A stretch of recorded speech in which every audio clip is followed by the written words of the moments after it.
Good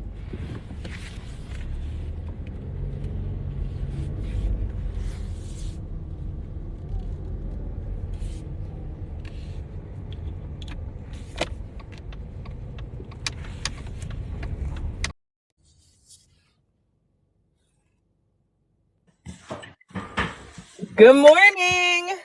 Good morning. How are you? I am fantastic. How are you this morning? I'm good. Where's your face? You know how life works when you're in the car. Oh my gosh. Where are you driving to? I am right now. I just dropped Annika off. She had a whole meltdown. I don't know what is up with her this morning. She got upset that her little friend went in first. So then she was mad and she hid behind a tree and I didn't see her. So when I rang the doorbell for them to let her in, they opened the door and I don't see her. So of course I'm panicked looking for my kid. So then the teacher she comes from out behind a bush and the teacher went off too because nobody saw her and we were afraid somebody just snuck up behind me and grabbed her.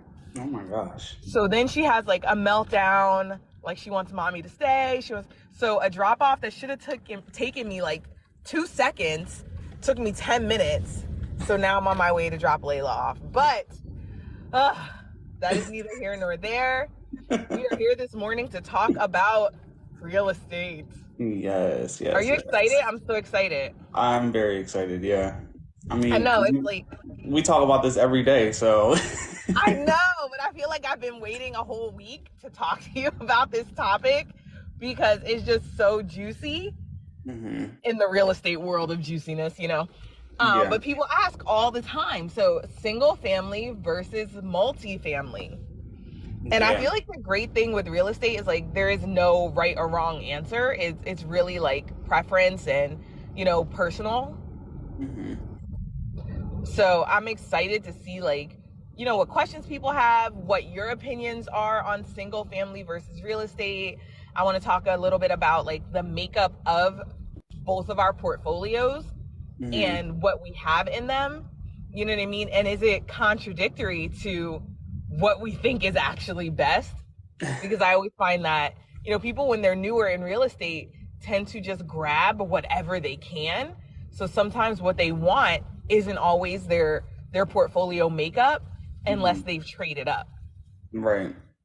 You know what I mean? So I feel like that is definitely interesting. Thank you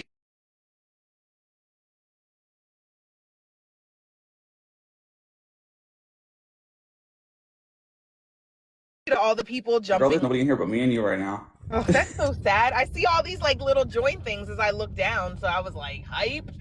Yeah, but yeah, then they come in and they're going out, but That's we'll okay see. though. I was wondering if Friday morning is a good time for people to jump on just because, it's the end of the week. People who work Monday through Friday are Hey, it's their hold on. I last got day. my tenant's calling me. Hold on. Okay.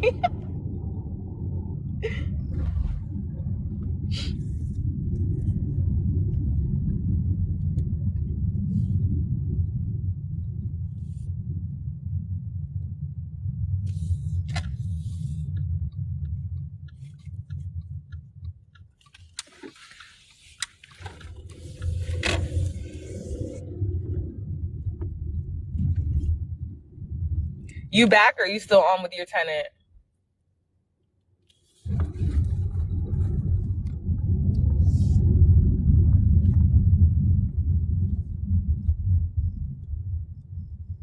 Hey, I see a couple people hopped on. Welcome, welcome.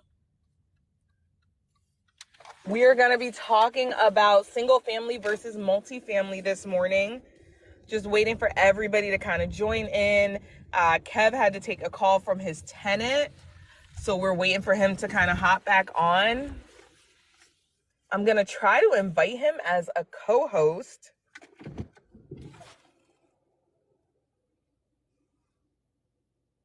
Let's see here.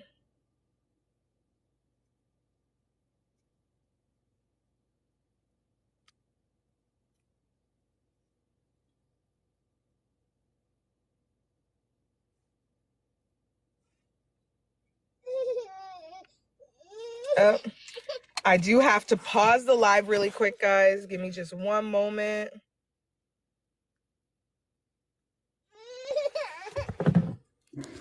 All right, I'm back. All right, Kev, you can take over. I have to run Layla in really quick. Be right back. Okay. All right. So welcome to everybody that's joined so far today. If you haven't been on, we are going to be talking today about single family real estate versus multifamily real estate. And you're really just going to get, really candid opinions from myself and Diani about, what we think about each type of properties, what we have in our current real estate makeup, um, and, really whether that aligns with what we currently have, and what we're looking to do going forward. So, you're going to get some really good insights from us today. And hopefully, you guys have some questions for us. Um, Definitely ask us anything down in the chat, and we will, answer with our knowledge that we have and everything. So, I just got off the phone with one of my tenants. That's why I was on mute. I had to take a call from them, getting contractors scheduled for a repair and all that good fun stuff. So,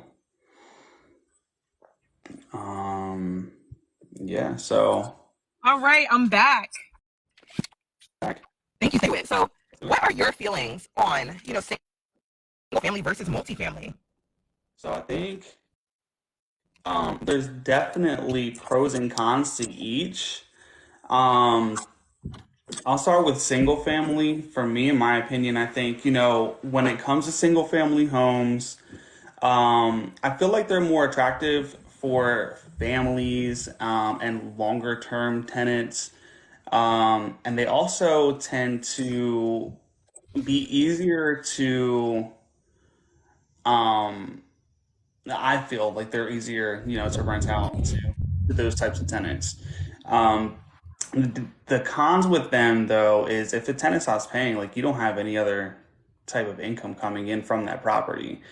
Um, Whereas, with multifamily, if one tenant stops paying, the chances of all your tenants stop paying at the same time, is drastically lower. Belief on it. What about you? For me, I feel like I would agree with everything you said in regards to why the pros of single family. You do tend to have tenants who stay longer when you're offering a single family home in an area.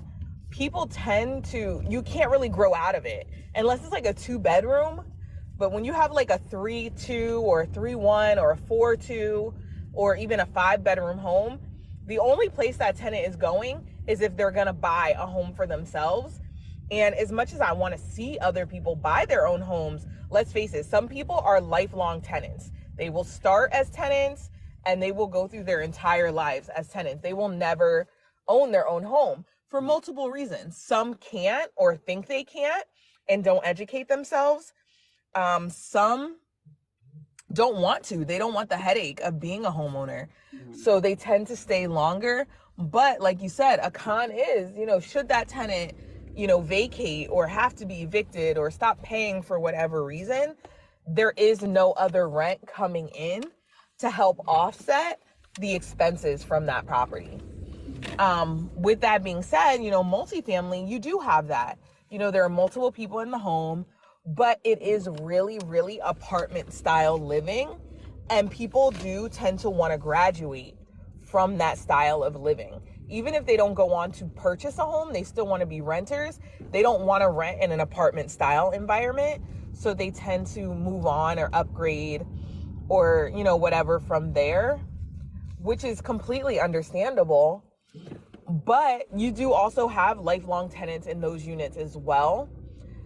Something that a lot of people don't talk about is, having a single family home with multiple residents. So I have one home that I rent just the rooms in it. And there are 4 tenants in that one home. So even though it's a single family, I do still see turnover. that is like apartment style living turnover, but I also have multiple streams of income in that home. So if one person stops paying, it doesn't have the con that normal single family has when you tend to rent it to just one solid family or one, one breadwinner, which I really like because I don't have, like I said, I don't have that con. It gives me multiple streams of income. It also increases the amount of income I get. So that home is a 4-1. And if I were to rent it to just one renter or like a family, the rent on it would probably be around $1,500. But because it's rented out to multiple people, now granted the utilities are included and I have to cover more things than I would have to cover if it was rented to one person, but the rent on it is closer to 28. So almost double what I would be getting if it was just rented to one person. So that's really nice. And of course the utilities and things that I pay on top of it are nowhere near, that extra income that I'm receiving. So that's another way to look at things, but you'll have to look at like the laws in the township you're in, the city, the county, whatever. Yeah, definitely more than. So that's definitely another way to look at it. I think as investors, we tend to be attracted more to, especially new investors. I realize I get a lot of newbie investors who'll hit me up and they'll ask me what's better, and they're really attracted to multifamily because it makes them feel, I don't know if it makes them feel more successful or like they're doing more, but they tend to want multifamily more than they want single family. But then they end up with single family because the barrier to entry is lower. And it tends to be like cheaper to get into than small multifamily sometimes. Another pro of single family versus multifamily that I don't think we touched on is exit strategy. You know what I mean? And it's also a con because when you're looking at single family, you're competing with not only investors, but you're also competing with home buyers, like people who want to live in that home and own it. So there's more competition for that single family than there normally is for multifamily, which is a con when you're trying to buy, but a pro when you want to exit. Right. So your exit strategy is definitely higher, or, there's a greater pool of candidates when it comes to exiting from a single family versus a multifamily. Yeah, for sure. So talk to me a little bit, Kev, about your portfolio. Talk to the viewers about, what's in your portfolio and what your portfolio is made of. Do you have mostly single family? Do you have multifamily? Do you have a mix? Right now, I have, let me see, I have 4 single family homes. And one of my most recent property is going to be a potential multifamily. Um, it's currently a single family. It just got to rent it out, but there's a really large garage in the back that I want to convert into an additional dwelling unit. Um, so this may be my first multifamily, but well, it's So definitely the bought first. as a single but turned into a multi. I like that. Yeah, so it's definitely a potential multifamily. We've got to, make our way there. But that's what I have right now, and I think, to your point, the barrier to entry, that for me, that definitely was a factor in it. I started with my first single family home, my first ever real estate deal, because it was, really cheap. Um, $35,000. I mean, where are you buying a single family home for $35,000? Um, I mean, or not a single family, but a multifamily. If you get a multifamily for $35,000, hell yeah, But Absolutely. but yeah, so that was my thing. So I started with single family, and I just kind of like kept on that train. I definitely want to get into multifamily though, for sure, because of the pros of So multifamily. what's enticing you to get into multifamily? Like, I what think is it about it? Because you have 4 so. single doors. So, So for me, it's I've so I have mortgages on my properties, and I have not had the best luck with tenants. I've inherited most of my tenants. Um, and they, with rent payments and everything, No. they're, a lot of them tend to be late.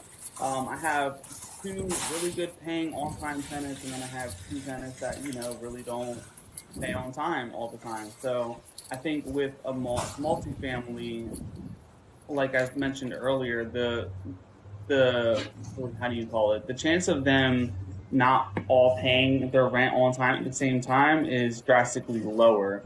So I feel like it'll let me, afford the mortgages and not have to come out of my own pockets or my reserves to afford that in the meantime while I'm waiting on them to, send their money over. Yeah, I think that's a huge thing, especially when you're leveraging. And I am going to, put it out there a little bit. So when you first bought these properties, like you said, they were like 35 grand, 40 grand. How were you able to get like funding on them? So for that one, I took out a personal loan. Um, and yeah, the personal loan was able to cover the cost. Okay. So why would you take a personal loan versus a mortgage? Because I think this is a good point that a lot of people don't think about.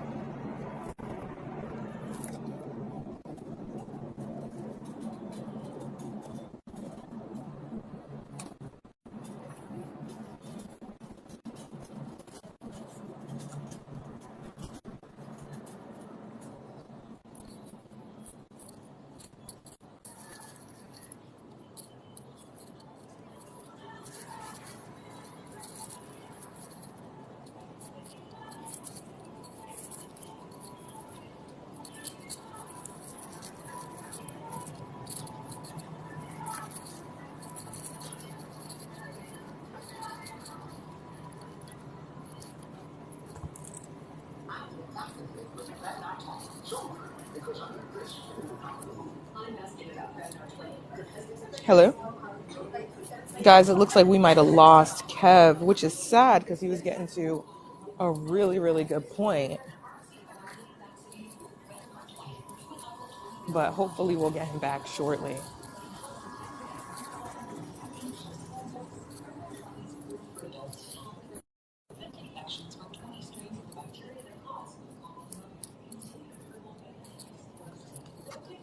Hello. Hello to everybody who's jumping on.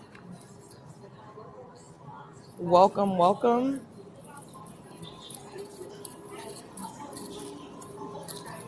So let me see if I can get Kev back here. Let's see what happened.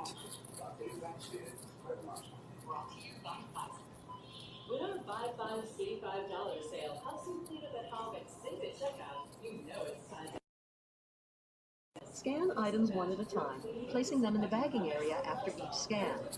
For items without barcodes, touch the quick lookup button.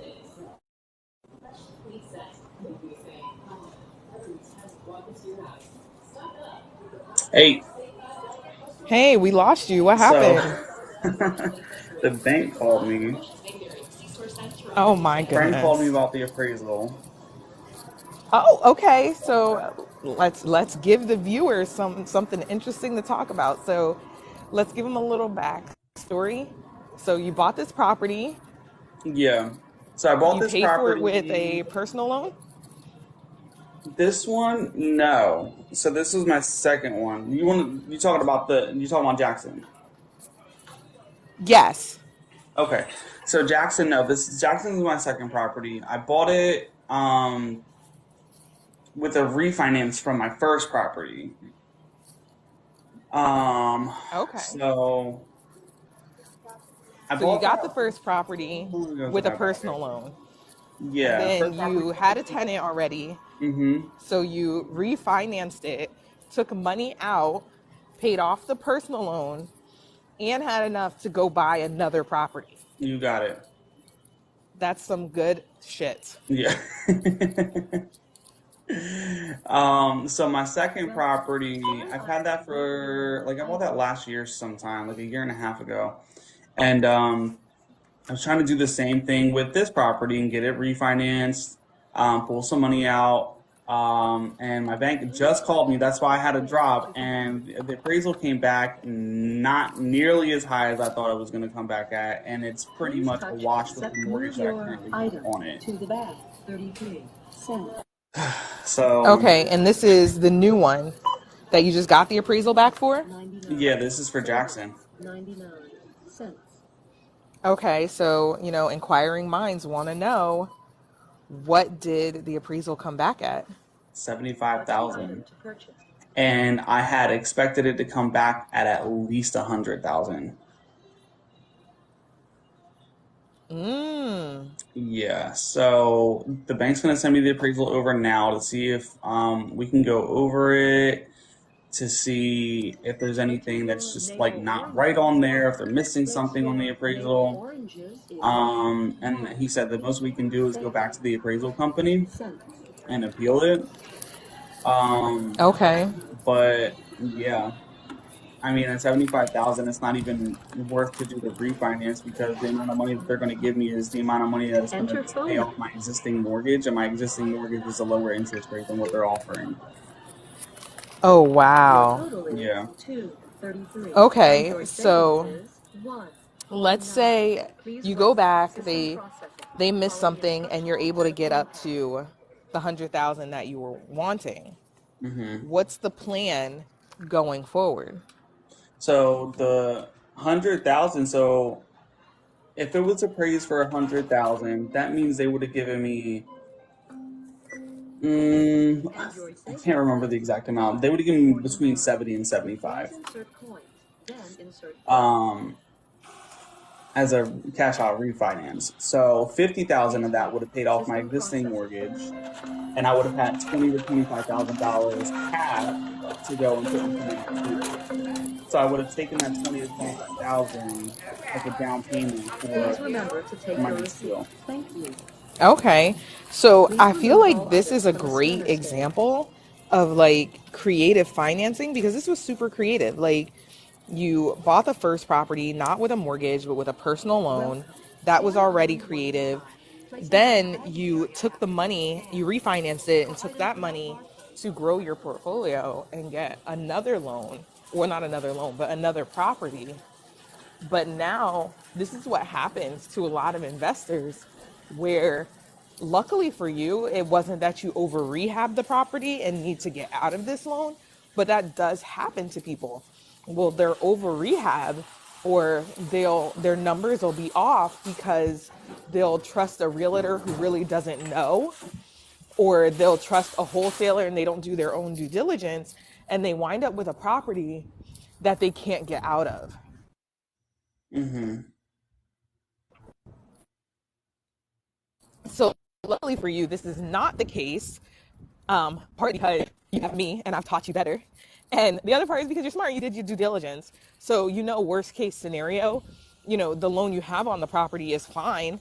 The property is cash flowing, so it will sustain itself. You just can't necessarily go use this money to leverage and grab another one until you've had some more mortgage pay down. Mm-hmm. Yeah. And that's not a horrible thing. Yeah, definitely not a horrible thing. So, I'm curious to see what the appraisal comes back with and of why it, appraised for so low.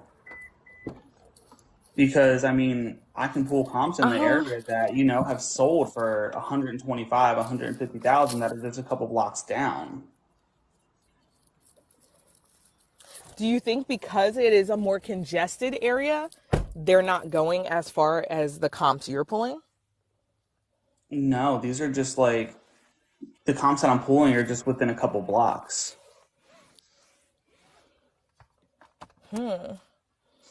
Because, like where I am, just right on the other side of the bridge, hmm when they pull comps, they'll sometimes go a little bit further just to find a comp, hmm where you're in a more congested area for this one. And that's why I was like wondering, I is it a mean, situation like that? it definitely could be. I mean, they're row homes, so I mean, they could just be, using just a set of homes in that row as comps. But I mean, we'll see. We'll see once.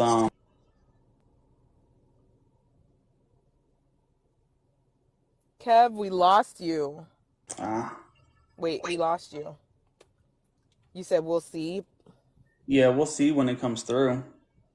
Okay. Yeah. Sorry, I was checking my email. I'm waiting for this appraisal Yo, to come through. I can't with you. I'm curious to see like what the hell happened. I'm curious too. Like I can't lie. I'm curious to see what comps they pulled versus what comps you pulled. Hmm. So then I guess the next question will be, and you might have to ask Frank, like, if you contest this appraisal, do you have to pay again? Or will the appraiser just consider more data Hmm. and make adjustments? Right. So I am curious to see about that because Hmm. I've heard like some people do have to pay again for a second appraisal when they contest one. Mm. And I would hate to see you like pay for it and it comes back exactly the freaking same. Yeah. Well, I mean, luckily it's nothing like, your commercial appraisal price, but Oh my god, that price killed me. So let me tell you about this. So a little bit of backstory. I've had appraisals before, but they've always been like residential. So 4 units or less, no mixed use. And even though I have like mixed use properties in my portfolio, I bought them with quote unquote cash. So I didn't require financing from a bank. So because of this, I never had them appraised. So I'm working through a deal right now. It's 5 units. It is a commercial mixed use. So it has 3 residential units and 2 commercial units. And the bank reached out to me and they said, hey, we're going to get bids for appraisals so we can send the appraiser out and we can keep this train moving. So I'm like, okay, that's great. I get the bids from the bank and I lie to you not. The cheapest one was like 4 times what you would normally pay for a residential appraisal. So, needless to say, I was in complete sticker shock. Like, I was not prepared for this. And granted, like, I was prepared for the closing costs. And luckily, the bank's closing fees are lower than most of the lenders I usually use. So, I was able to kind of offset it. But, oh, yo, the cheapest one was $2,400. A normal appraisal is like 600 and some change. Yeah. The the third one out of the 3 bids, it was a bid for 2,400, a bid for 3,000, and a bid for 6,000. And on top of that, the turnaround time. So a normal appraisal only takes like 3-4 days top. You know, whatever you got to do, you get a 4 days done. These times were 2.5, 3, 14 business days. I'm just like, what? All this money and it takes like triple the time. So you want triple the price and triple the time. It was so annoying. But you know what I mean? It's par for the course, something I have to get done. But definitely, whatever it comes back, I know one thing: if I have to pay to contest it, it will not be getting contested. We will be going back to the negotiating table with the seller. But um, for my goals, goals within my portfolio that I'm trying to hit, so I am hoping that, which is all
Can you guys hear me?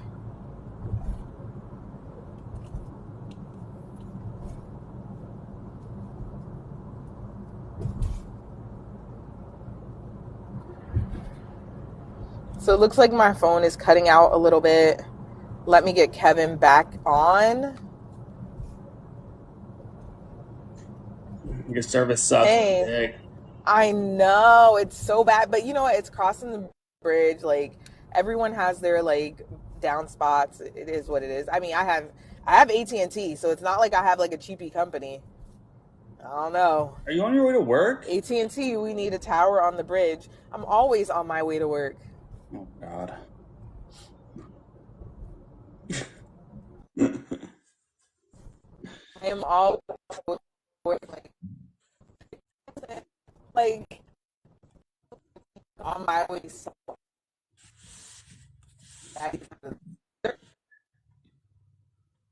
Always something I have going on regardless. So if anybody out there has any questions regarding like real estate, how to get it funded, creative financing, single family versus multifamily, which is our topic this morning, let us know, and we're definitely happy to go ahead and answer those questions for you guys. But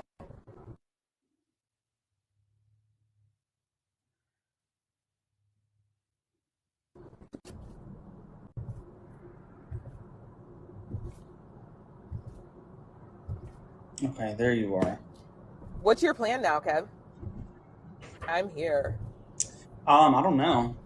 I haven't thought that far into it yet. I'm thinking, I don't know, see what this appraisal came back at, or see what caused it to be so low. What the fuck was that? Okay. Um, And aren't you supposed to be going to look at deals with, is it Daryl? Daryl's your making contractor? No. yeah. I mean, I'm not looking at any Okay. deals with him right now. I'm gonna get that one. I'm gonna get my house in Macon appraised, and see what's going on with that one, so I can do a refinance on that one.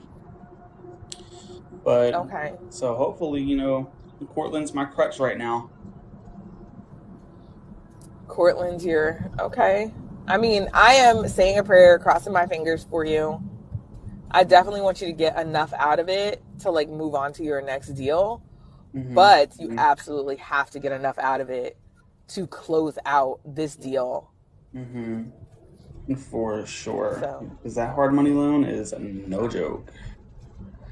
Yo, hard money is very expensive money. Yes, but it it comes is. through with like when you need it, like it is great.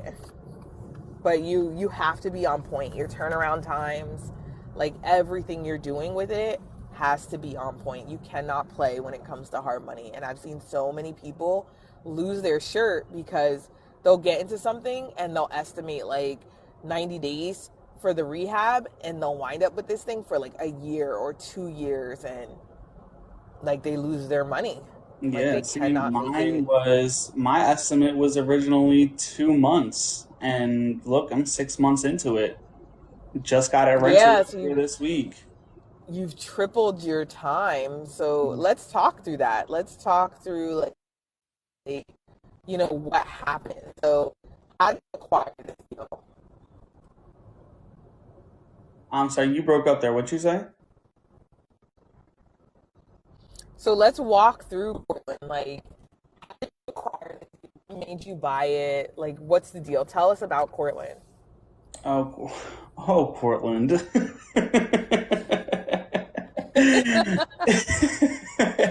So I moved from Delaware to Atlanta, and I was at work one day at my regular W-2 job. I still have one of Oh, those. W2. How we Yeah. love those. Yes, we still have one of those because, contrary to popular belief, real estate investors are not rich MFers. Um, Some of them are, and some we of get them there, but are. it takes a little while. Yes, you definitely, the whole point is to work towards that, but, not everybody's in that situation. But so I was in the office at my job, and I was talking to one of the ladies at work there, and we had just started talking about real estate, and she asked me if I ever, was interested in like doing tax lien sales, and stuff like that. Going to the courthouse and bidding on these properties, XYZ. And I was like, something I've thought about, but I've never, really done it before. And I told her I would love to go with her when she does it one day to try to understand the process more. So while I was waiting on her to, pick a date or whatever, it just sparked the idea in my head again, like, why not, like, let me take a look at these auction sites.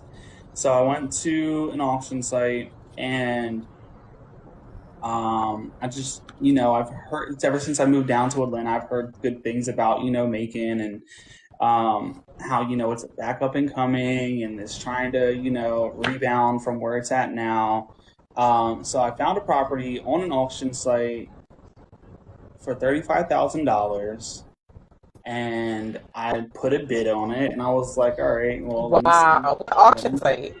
Yeah, it was an auction site, so I was like, let me see if I get it. So I put a bid in, and I was like, there's no way I'm going to get it. And the auction had ended. I was the highest bidder, but I didn't meet what they call like a reserve price at the time, so I didn't get it at first. But then the website called me like 2 days later, and they were like, hey, we reviewed this, and the seller wants to go ahead and, sell it to you for that price. So That's awesome. So even did they tell you what the reserve price was? no, they didn't tell me what the reserve price was, but they sold it to me for $35,000. And That's amazing. yeah, And what's the makeup on this property? so this one is a 3-bedroom, 2 full bathrooms. It's just under 1,700 square feet.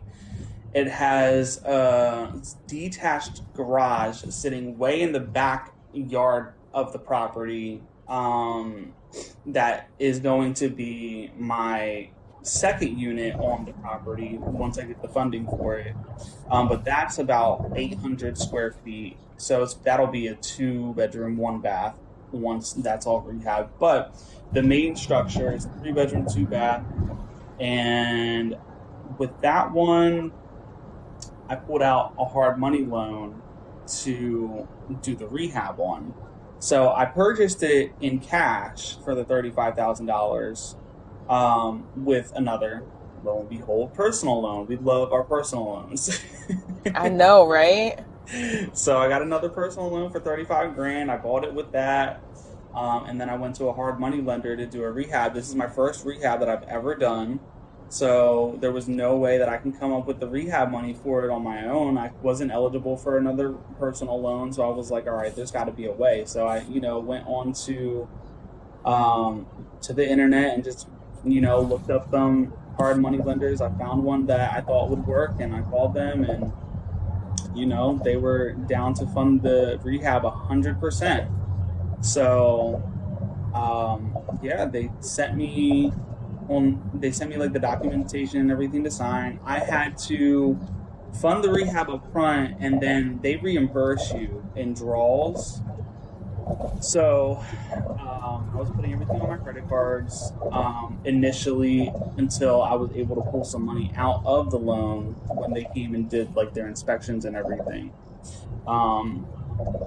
So that rehab's all finished up now. It's a beautiful house. I got a tenant in there earlier this week, and now, oh, you wanted to know what caused the holdups?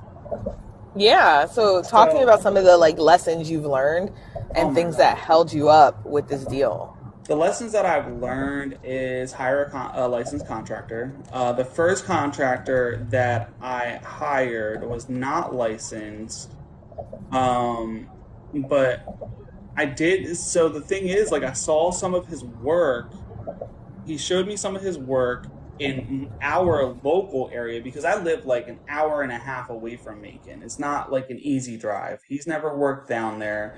He lives and works, and I live and work in the Metro Atlanta area. And so I saw a couple of his projects that he did up here. They looked great, so I hired him. He ends up going down to Macon and starting the rehab with the floors and the paint in the home. So as I'm going down there every Saturday to go check up on it, there's just things that are off. Like the floor would have gaps in between, the planks, and the paint on the walls, like he just painted over like old stickers that they had like on the walls instead of like taking the stickers off and then painting on like behind that. So Wow. yeah, it was just, I will say that was a $10,000 lesson. I ended up spending $10,000 in materials and labor just on that one contractor, just to hire a second contractor to come in and fix everything and do everything the right way. Oh, wow. So you eventually fired the first contractor. Yeah, I fired him about a month after he started. So let me ask you this, right? Do you feel like maybe his work, when you looked at it, was better than the work he did for you because he couldn't get his normal subs to drive an hour and a half? So even though he was willing to take on the project, the subs he would normally work with that had better quality weren't.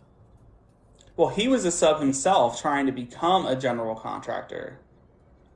Oh, wow. So that's maybe, and he did tell me, that his normal crew wasn't willing to go down to Macon. So maybe, yeah, that's what it was, and that's definitely a possibility. But even if I bought something in Metro Atlanta, like I wouldn't hire him again. Just, I don't feel as though he was being honest with things, and everybody's quality of work is different, and what they think quality is. For me, I have a very high standard of what quality is. Like, I don't want gaps in my floor. I don't want you to paint over stickers.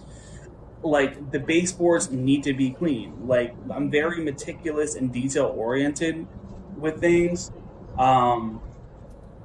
And, not everything is perfect. Even my current contractor that I, finished the rehab at Portland, there were some things with him too, but they were just, it wasn't a back and forth with him. When when I pointed something out, he fixed it. With the first contractor, I pointed something out, he half-ass fixed it. So there's a big difference there. But, your standard of quality is definitely going to be different from the next person's. And it's really about finding the person that you're able to communicate these things to, and if there's something wrong, to let them know, and they're okay with, going back and making it right for you and how you want it. Yeah. So. Absolutely. That was, I think. Hey, Ash, hold on really quick, Kev. Hey, Ashley, welcome to the live. Thank you for hopping on. Hey, good morning.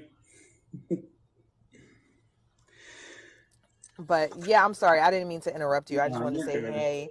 You're good. And hey to everybody else who's joined. I'm sorry as I drive. Hey, Andy, I see you out there too. Welcome morning, back everybody. from vacation. But yeah, so back to this contractor. And I feel like that's such a fear for people when they get started. Like they're afraid of getting a bad contractor. Yeah. But here's what I always tell people, like, this is a game, or not a game, I should say. This is a business where it's a lot like life. You get the test, and then you learn the lesson. Mm-hmm. And, you don't go to college for it. You don't go to any type of trade school to learn it. So the money you spent, that $10,000, was just tuition. Yeah, for sure. Tuition for you to learn. And the key thing is that you did learn, and you took away things that you're able to not only hone yourself and make your skill that much sharper, but also pass on to other people in your tribe and in your, circle, so that they're not making the same mistakes. Yeah, for sure. And I definitely consider it a tuition for sure. Because now I know what good versus bad looks like when it comes to a contractor. And luckily, my second contractor, he is amazing, and we get along really well. He's definitely open to feedback. We BS with each other. And we have a really good working relationship, and it's somebody that I'm definitely going to continue on with. But yeah, so that first contractor set me back about a month, and then the rest of it A really was month and $10,000. a month and $10,000. Yeah, and the second part of just the setbacks was really just, I think it was me with change orders, for things that I didn't even realize I would need to change an order Oh, thank you on, for the roses. and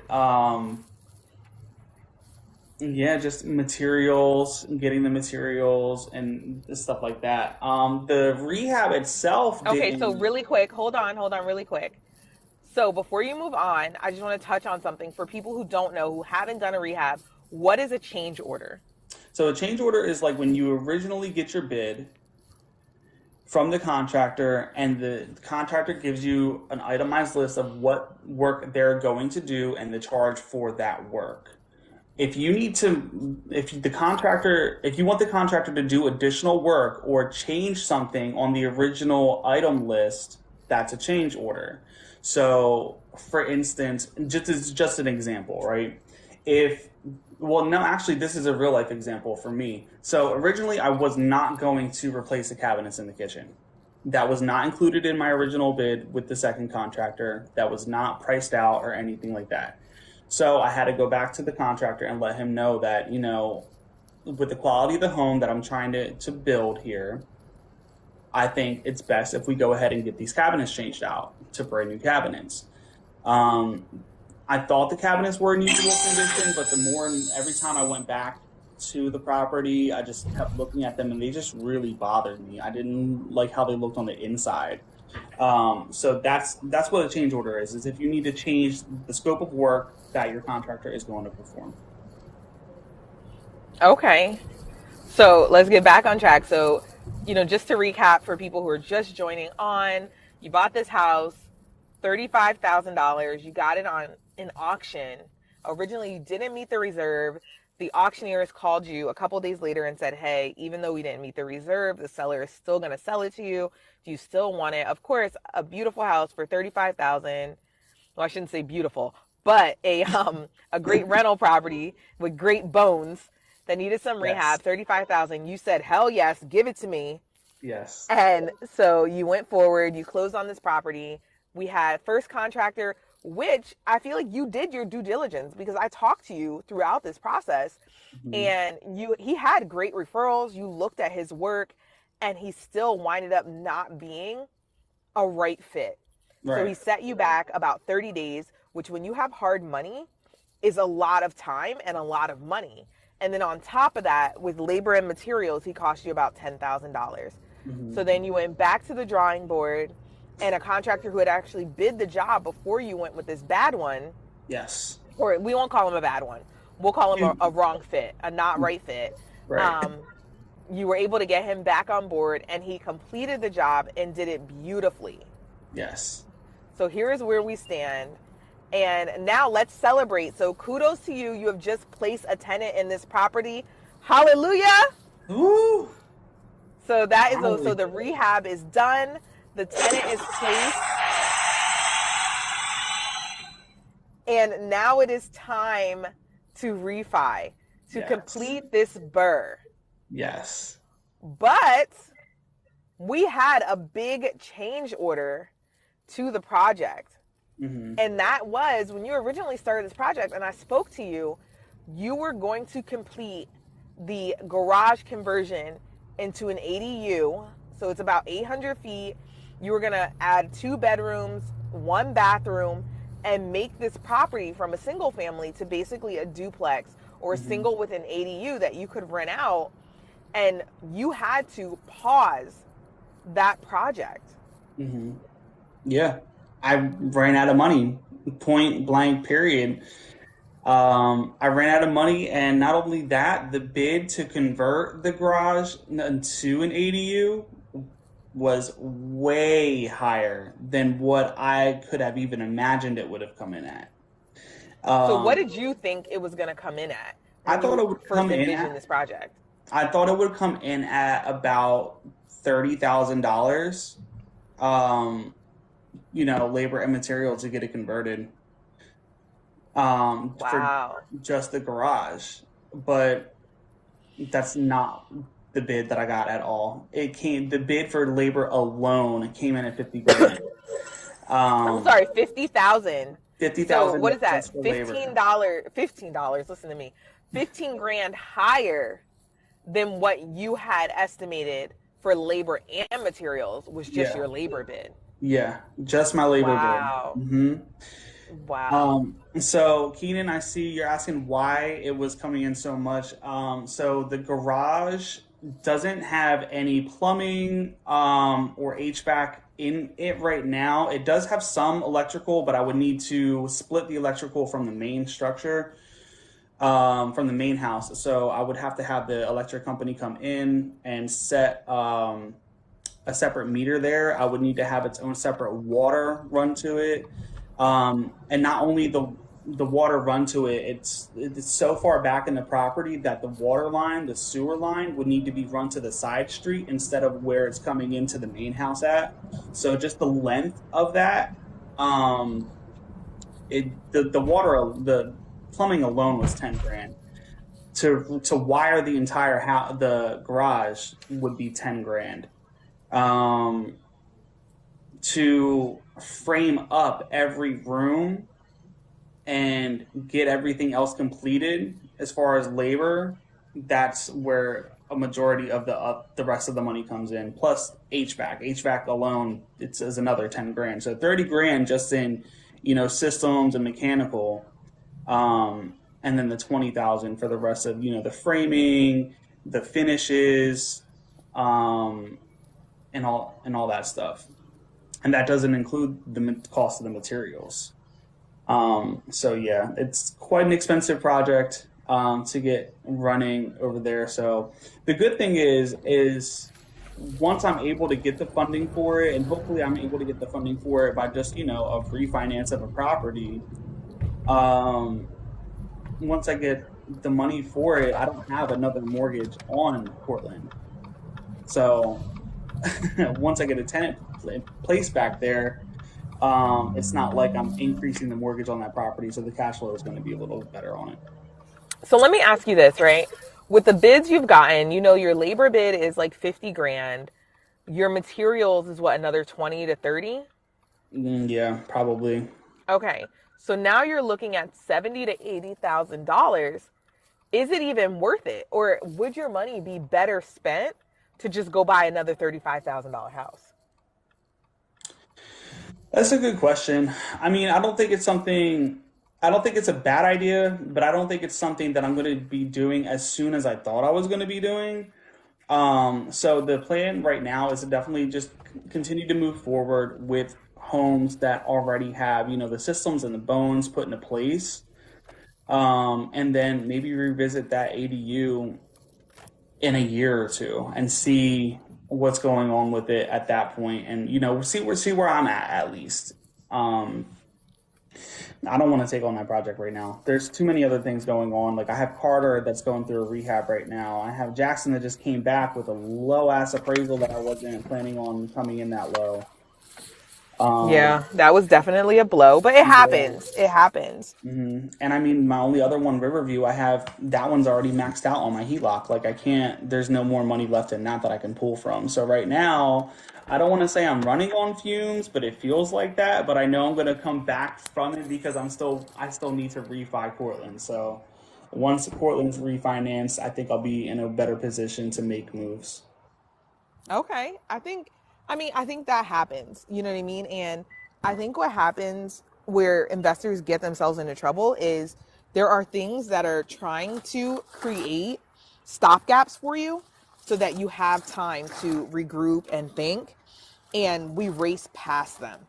And hmm in doing so, we put ourselves in really bad situations that we can't get out of because where we should have took a pause and regrouped and built like reserves or funded reserves a little more, we don't. We continue to push forward and wind up in trouble. hmm It's So definitely so easy to get into these things and just like keep going and going and going without, like you said, like having the reserves and everything, because once you're in it and you're going, it's so fun and exciting for me especially. Yes. Like I Oh, love it. 100%. It's like a drug. Like Yeah. real estate 100% is like a drug. It's so like mystical and like fun. And the thing is too that everybody wants a piece of it. So Hmm. it's like, if you've never been like the popular kid or the one with the party, like real estate will make you the popular kid. Hmm. Hands down. It's something that everybody, even people who don't want to get into it, are still some way, some form enamored with it. Like they Yeah. still want to know about it. They still want to learn about it. And it's one of those things. I think the reason really boils down to the fact that it is one of the only ways to invest with almost no money or none of your own money Hmm. and have such a high return. Like you cannot go to the stock market and say, "Hey, in 30 years I'll have $100,000. Let me get $100,000 worth of stock right now. We'll let it grow and I'll pay you over time." Hmm. But that is how real estate works. Hmm. And that's huge. Yeah. You know what I mean? It's a huge way to create financial stability, financial well-being and wealth overall Hmm. with the smallest amount of money and the smallest amount of time. Like you get a VA loan and you're getting into a house for no money, like literally no down payment. Hmm. You get a seller finance or a subject to, and you're in the same boat. You know what I mean? So it's attainable for people regardless of where they're starting in life. Hmm. So Keenan's asking, what advice do you have to avoid miscalculating bids, or is it just the risk that comes with it? Is it worth paying a contractor to come out and give an estimate beforehand? So, in my opinion, a lot of contractors will come out without, you having to pay for them to come out and give you an estimate. So what my advice would be is to get at least three bids from three different contractors, um, and try to include as much of the rehab that you can in the bid, even if you think you may not want to do it. Like for me, for instance, with the cabinets, I should have included that with the original bid because it's something that I thought that I may have wanted to include with it, but I wasn't dead set on it, so I didn't include it with the original bid. But yeah, just to, and I would also include the cost of replacing all of your systems too, like your HVAC, your electrical, and your plumbing, because there may be something wrong with them and you may need to replace them. And if you don't need to replace them, that's great for you. You've just saved that money from being spent. So that would be my advice. What about you, Di? I would say for me, definitely, I like the idea of getting three bids. And remember, like, you have to spend money to make money. A lot of times people don't want to get bids because many contractors won't come out and give you a free bid. You have to pay for it, but it is worth it, especially if this is like your first time. After a while, you don't have to get as many, especially if you've, like Kev, right now, you've established a relationship with your contractor. So as long as his work continues to be as good, you'll probably continue to use him. Hmm. So getting, 3, 4 bids might not be necessary, but you may want to because people spend from your pocket in this business. They Yes. think as an investor, you have a lot of money. So sometimes they might start with low bids and their bids might get higher and higher and higher as you continue to work with them, and you need to level set. There are also a lot of calculators online that will give you estimates Hmm. for work and let you know what you should be paying. Hmm. Another great way is to talk to other people in the industry and see what they're paying. But you have to be careful with this because if they're in different areas, their pricing for things may be a little different.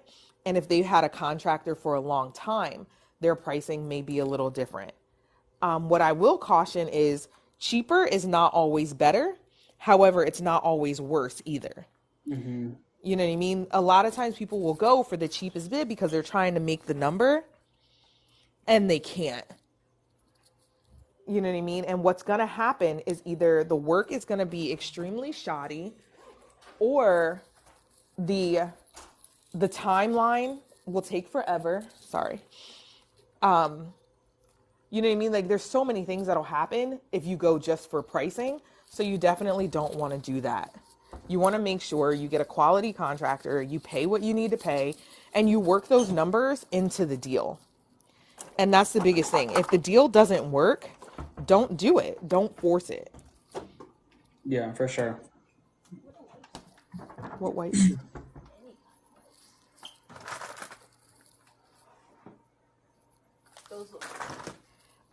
The other thing is, so what was the original question? Was like, how do you avoid getting a bad contractor? Trial and error, unfortunately. And as much as I hate to say it, that's the reality. It's not whether or not you will have a bad contractor, it's just when. Yeah, because you're gonna have a bad contractor, and that's just the risk that you take. I mean, there's risk in this business just like with any other business. Yeah, you just want to cut it off as soon as possible. Yeah. You know what I mean? Like, don't try to.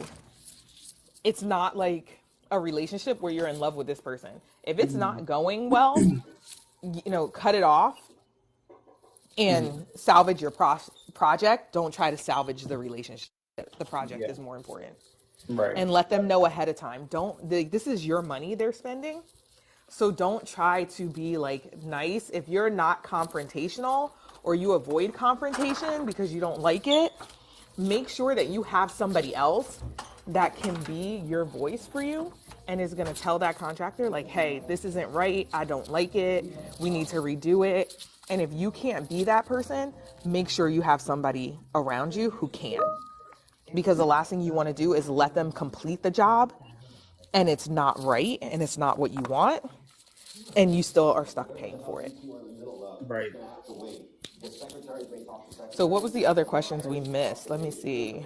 I don't see any other questions that we missed. Oh, is it worth paying a contractor to come out? I think we answered that beforehand. It definitely can be, especially if it's like your first deal, but you can have other investors walk you through. Like, there's a lot of people who can walk through the deal and kind of give you bids. Sometimes you have to be careful with contractors, giving you bids or coming out ahead of time. Like, I had my contractor, I bought a triplex, and I love this building. Kev, you've been there, 2 West Pittman. Yeah. And when my contractor walked in, I think it was like after the first week of work, he like looked at me. He's like, "Why did you buy this? If you would have told me he's like, you should have told me to come out. I would have walked through. I would have told you not to buy it." And my exact words to him were, "That's why I didn't call you." Yeah. Like, I didn't call you. Like, I didn't want your opinion. I want you to come fix it.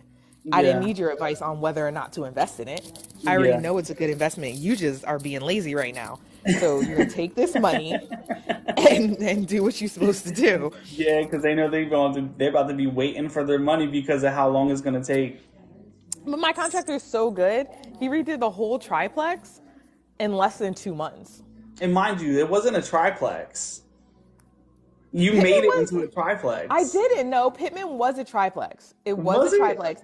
Yeah, thank God. Oh, I didn't know that. Because it would have been a mess to try to rezone it. So it was a triplex. I didn't make it a triplex, but it didn't have anything. So it didn't have bathrooms. It didn't have kitchens. It didn't have so we had to figure out where that plumbing was and try to put it back in the same place, or I would have had to hire like an architect and an engineer, and that would have been more money that I just wasn't willing to pay. Something I learned today. I did not know that. I thought it was a single family and you converted it. No. Oh my God.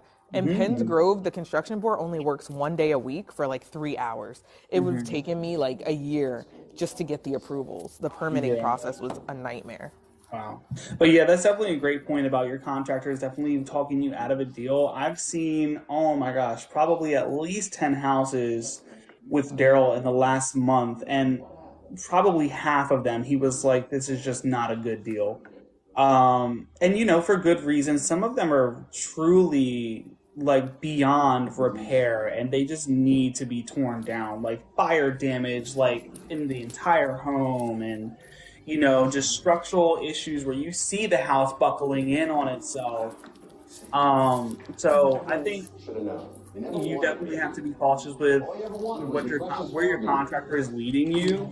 But there's that fine line and balance of like what they're saying because they're a professional versus what they're saying because they're being lazy. Absolutely. And then you also have to remember, like, contractors are not running numbers on your deal.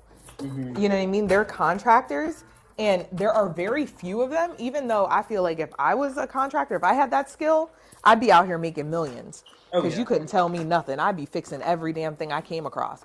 100%. But a lot of them do not own rental property. So they don't know how to comp the deal. They don't know what you're looking for or what you're looking at. And I would say the same thing is true with a realtor. Like, my realtor is amazing.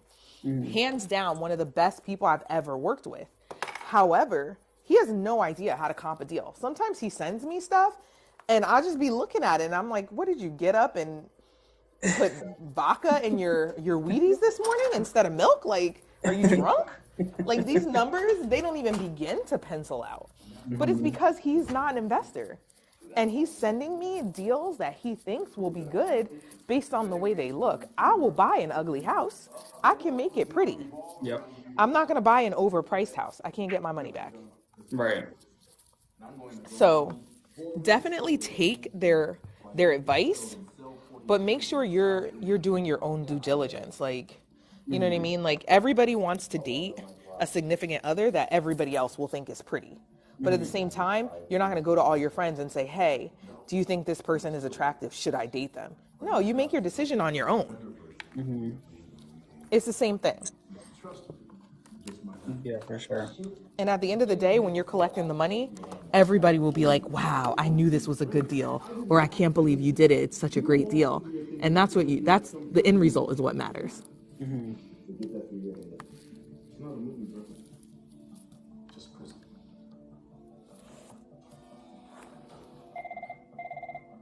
Not the phone. I know, right? Hold on. Oh, somebody else is picking up the phone. Can you guys tell I'm at my W-2 now? Oh my gosh. I know, and I can't get my iPad to charge. I am not running from anything, Don. Right. Ashley with the ring, ring, ring. Yep. I know, because she recognized the ring. Oh, don't we all? You recognize the ring. We all recognize the ring. We all know what this world is. Where you at? Y'all know where I'm at. I'm in Brandywine today. Yeah, Brandywine. Yeah. Henry's here ignoring me. PTSD, yes. It sure is PTSD. Every time I'm on the phone with her because I don't work in the store anymore. What's up, Henry? I'm online. Kevin says, what's up? Let's see. Kevin? Yeah, did you know Kevin? Yeah, what's up, man? What's going on? So we are live this morning talking about real estate. Henry owns rental property too. Okay. But he's got it in the good area. Yes. He's not buying in the hood. I don't know, and I don't know. What are you doing? I'm working from home on live. Working. All right. You got a hat on. It doesn't look like you're working. I'm at home. I'm working from home today. Wow. Yeah. Must be nice being rich, Kev. I'm not rich. I'm not rich. Where are you at right now? Atlanta. Oh, Atlanta. Yeah. Mm-hmm. All right. Yeah. How many rental properties do you have? Huh? How many rental properties do you have? Right now I have 4. Nice. Yeah. What about you? 2. 2? Okay. Where yours at? Are they in Philly or? Mhm. Okay. Nice. I have not ventured into Philly yet. I know that lady has. No, I'm thinking about selling them. If I had bought where Henry bought, I wouldn't. But I'm thinking about cashing those ones out and coming more into South Jersey. Yeah, she's a lot more educated than I am. All right, Kev. All right, Henry. Later. So I feel like good stuff this morning. I know some of you missed the topic, which was single family versus multifamily, but you'll be able to catch it again on my YouTube. Don't forget to subscribe to my YouTube channel. because I do post these things. And don't forget, we did launch the new membership program, which comes with a lunch and learn like every other week. It also comes with some great networking events that you automatically get signed up for. And it comes with one-on-one consultation time every single week or every single month, however often you feel you need it. So definitely a great value. And you can get that on the link in any of my bios, whether it's TikTok or Instagram. So does anybody else have anything, any topics they want to cover? Anything you guys want to see next week?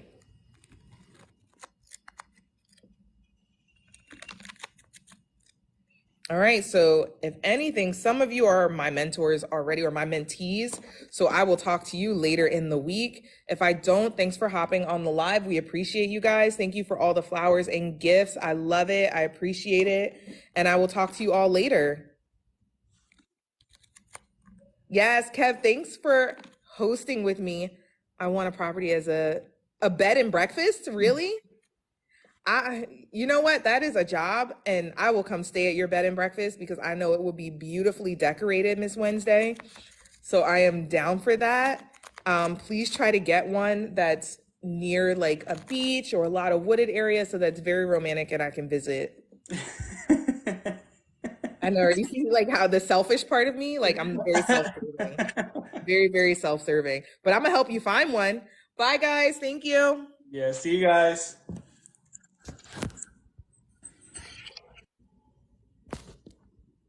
Are those other people on there? Mm-hmm.